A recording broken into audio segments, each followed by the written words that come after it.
Buongiorno a tutti e bentrovati nella mia cucina.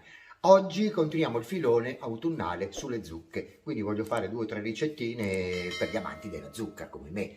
Oggi io faccio delle pagnottelle, le ho chiamate così, morbide, dolci, con la zucca e poi ripiene o di cioccolato o di marmellata. Molto bene, per la nostra ricetta ci occorreranno 200 g di zucca pulita, mondata bene, poi tagliata a cubetti, e io l'ho cotta in CBT, cottura a bassa temperatura, che poi se volete vi do i parametri per la cottura in CBT.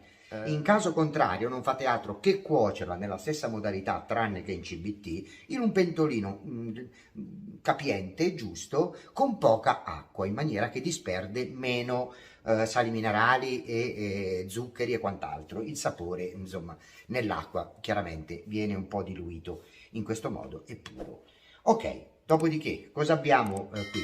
Del latte 50 grammi, io in questo caso ho usato il latte di mandorla non zuccherato, c'è anche quello zuccherato, potete usare il latte di avena, potete usare il latte vaccino, l'importante è che sia latte. Io lo uso così perché gli dà anche quel saporino in più, se no usate quello di avena o quello di vaccino, senza problemi. Poi dopo di qui abbiamo 30 grammi di olio di semi, abbiamo un uovo intero, un cucchiaino, metteremo un cucchiaino, anche 2, di vaniglia, io ci metto l'estratto, se no mettete una bustina di vaniglia, l'uovo l'ho già detto, 3 grammi di lievito, in questo caso ho usato il secco perché non ho quello fresco, se no triplicate, 9 grammi di quello fresco, poi 250 di farina 0 oppure 00, dipende dai vostri gusti. Io uso la 0, già ripeto, perché è un po' più ricca e ha un po' più di fibre.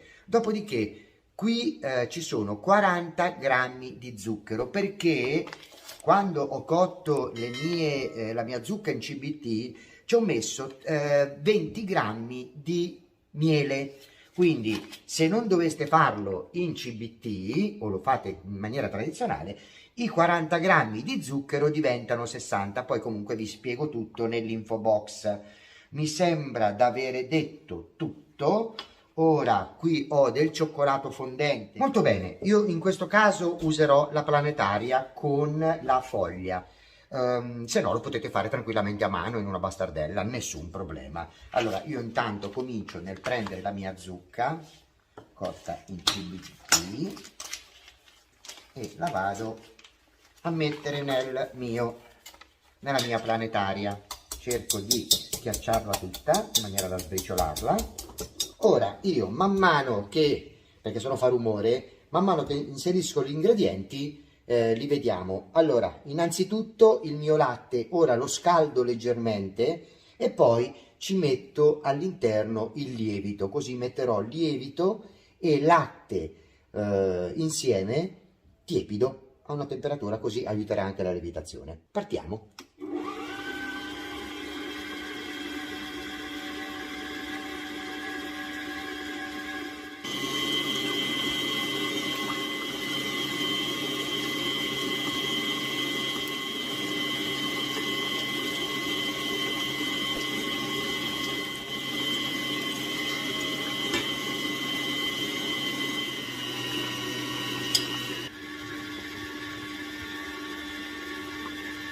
Ok,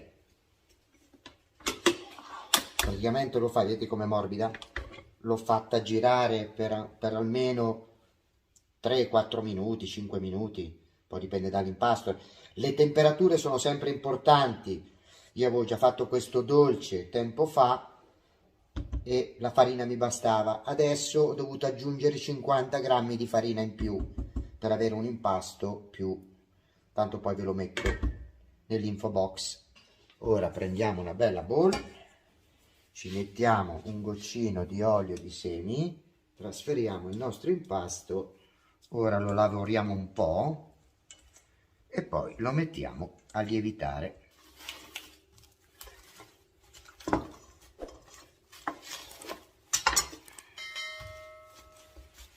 Molto bene, il nostro impasto per il momento è pronto, lo mettiamo a lievitare circa mezz'ora a temperatura ambiente, poi dipende sempre dalla temperatura. Se dovesse essere troppo freddo, mettetelo in forno a 30 gradi per mezz'ora.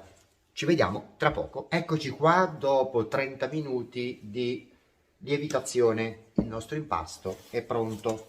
Allora, io qui ho dell'olio di semi, mi vado ad ungere le mani e vado a dargli, come quando facciamo le pieghe del pane, gli andiamo a dare un po' di forza.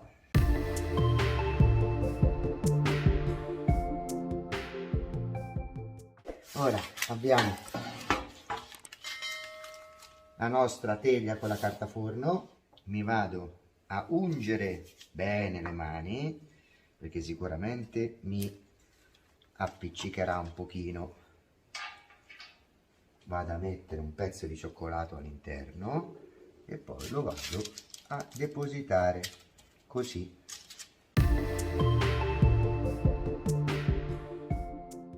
Molto bene.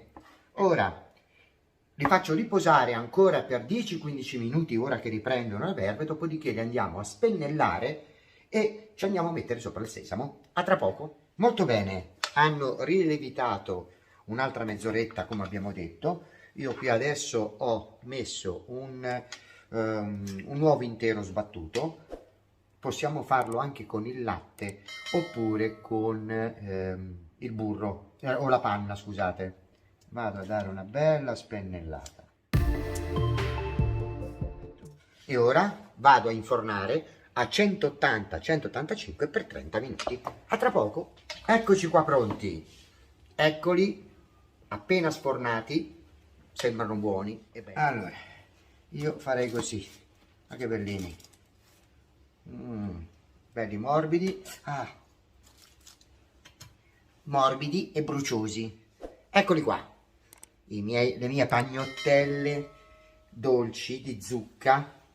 E ora voglio fare una cosa, ne andiamo a prendere uno, visto che dentro ci abbiamo messo il cioccolato, vi ricordate? Andiamo a prenderne uno e vediamo. Guardate,